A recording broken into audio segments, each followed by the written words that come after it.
mengusir tentara Jepang dan merampas amunisi di Garahan. Ketika kota Hiroshima diledakkan dengan bom atom oleh Amerika Serikat, dan kemudian pada permulaan Agustus 1945 kota Nagasaki diperlakukan serupa, maka tentara Jepang yang sedang berjaya di Asia Timur Raya mendadak lumpuh.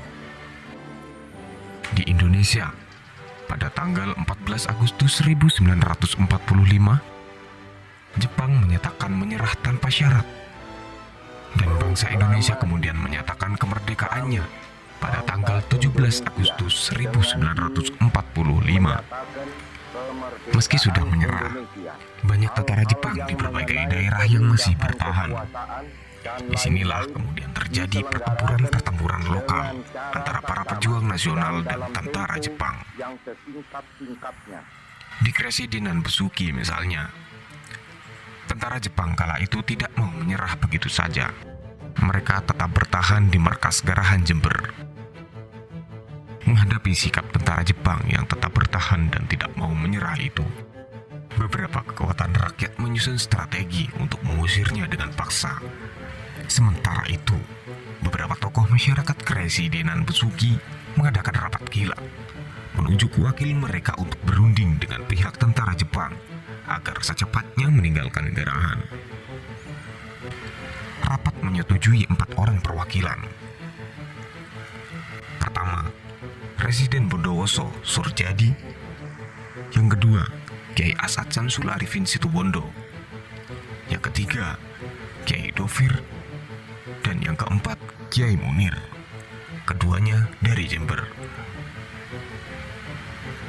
Keempat tokoh ini dipercaya untuk mengusir tentara Jepang yang ada di Garahan.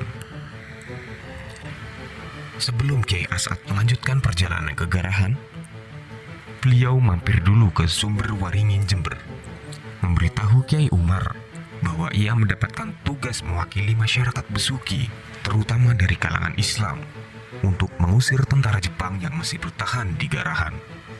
Kiai Umar, yang kala itu pengasuh pondok pesantren Sumber Waringin, menyatakan salut dan bersama-sama santrinya mendoakan agar perjuangan Kiai Asad berhasil. Setelah bertemu Kiai Umar, berangkatlah Kiai Asad menuju Garahan. Namun, seperti diceritakan Kiai Khotib, putra Kiai Umar, dalam perjalanan itu Kiai Asad sempat merasa was-was, khawatir kalau-kalau tentara Jepang tidak mau angkat kaki meninggalkan Garahan. Sebab, jika ini terjadi, barisan pelopor yang dibawa Kiai Asad akan melakukan tindakan kekerasan yang akibatnya akan menelan banyak korban. Lagi pula, senjata yang digunakan barisan pelopor waktu itu hanyalah pedang, golok, celurit, bambu runcing, dan senjata konvensional lainnya. Sedangkan tentara Jepang dipersenjatai bedil, mortir, pistol, dan senjata modern. Di saat itulah, tiba-tiba terjadi peristiwa agak aneh. Dalam perjalanan menuju Garahan, tiba-tiba Kiai Asad terhenti. Tubuhnya terasa lemas, lantas tertidur. Tapi tak lama kemudian bangkit lagi. Ketika salah seorang anggota barisan pelopor menanyakan tentang kesehatannya, Kiai Asad mengatakan baik-baik saja. Hanya saja, ia merasa didatangi seorang gurunya dari Mekah, yakni Syarif Muhammad bin Gulam Ashikinti Al-Maghribi. Menurut Kiai Asad, sang guru itu berkata, "Mukmin, mukmin, mukmin," lalu menghilang.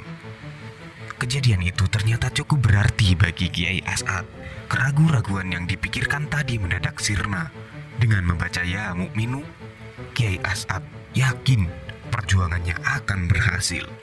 Bersama barisan pelopor, ia kemudian dengan tegar melanjutkan perjalanannya menuju Garahan. Setibanya di Garahan, Kiai Asad agak terkejut oleh hadirnya ribuan anggota pelopor yang lain yang sengaja ingin menyambut Kiai Asad.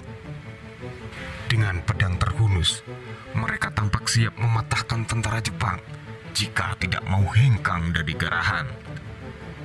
Dengan pekik merdeka dan kumandang takbir Allahu Akbar, mereka menyambut kedatangan Kiai Asad bersama rekannya Surjadi, Kiai Dofir dan Kiai Munir. Maka sekitar pukul 8 pagi dimulailah perundingan antara pihak Jepang dan masyarakat Besuki. Dari pihak masyarakat, yang pertama angkat bicara adalah Surjadi, Residen Bondowoso. Seperti sudah diduga bahwa Surjadi mesti meminta agar Jepang segera meninggalkan Garahan. Tapi Jepang tetap bersikukuh mempertahankan posnya. Lalu kemudian Kiai Munir angkat bicara. Hasilnya sama. Tentara Jepang tetap tidak mau mengubah pendiriannya. Sebagai wakil rakyat, keempat tokoh itu mulai merasa dilecehkan. Segera Kiai Dofir tampil menggantikan Kiai Munir. Tapi apa lacur? Tentara Jepang malah berkoar akan menembak jika masih dipaksa hengkang dari Garahan. Khawatir misi pengusiran gagal, Kiai As'ad kemudian mencoba menyadarkannya. Disinilah terjadi perdebatan sengit antara Kiai As'ad dan pihak Jepang. Pihak Jepang ngotot bertahan karena mengaku panglimanya sudah mengadakan pembicaraan dengan Soekarno. Mendengar ucapan itu, Kiai As'ad langsung berteriak, "Saya tidak tahu Panglima, tidak tahu Soekarno.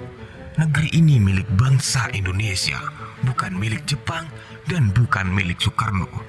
Dan kamu semua harus segera meninggalkan negeri ini," sentak Kiai As'ad sambil menggebrak meja. Sungguh di luar dugaan, gertakan Kiai As'ad itu ternyata cukup ampuh. Beberapa wakil Jepang yang berunding kala itu langsung gemetar dan bersedia tanda tangan persetujuan pemulangan tentara Jepang hari itu juga.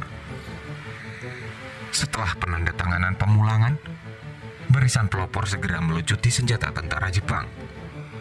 Sesudah itu, mereka diangkut ke Tutul, sebuah tempat pemberhentian kereta api di wilayah Jember. Dari Tutul mereka diangkut dengan kereta api menuju Surabaya. Semua persenjataan dan gudang amunisi dikuasai barisan pelopor, termasuk juga gudang logistik. Sayangnya, tak ada penjelasan rinci mengenai berapa kekuatan tentara Jepang kala itu dan di mana perundingan bersejarah tersebut dilakukan.